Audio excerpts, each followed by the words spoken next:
কবিতার নাম সোনার মেডেল। কবি পূর্ণেন্দু পুত্রী।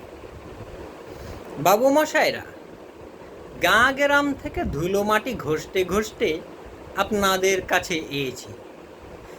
কি চাকচিকেন শহর বানিয়েছেন গো বাবুরা!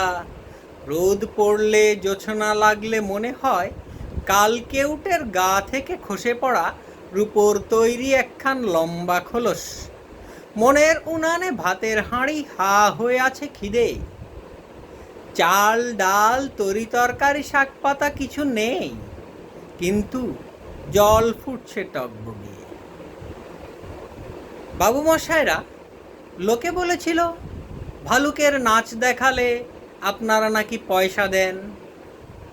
যখন যেমন বললেন নেচে নেচে হদ্দ, পয়সা দেবেননি। লোকে বলেছিল ভানুমতির খেল দেখালে আপনারা নাকি সোনার মেডেল দেন। নিজের করাতে নিজেকে দুখান করেই আবার জুড়ে দেখালো। আকাশ থেকে সোনালি পাখির ডিম পেড়ে আপনাদের ভেজে খাওয়ালুম গরম অমলেট, বাজা গাছে বাজিয়ে দিলুম ফুলের ঘুঙুর। সোনার মেডেল দেবেননি।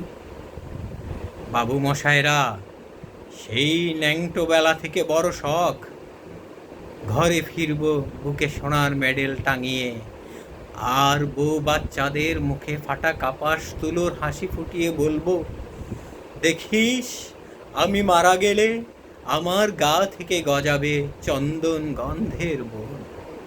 সোনার মেডেল দিবেননি।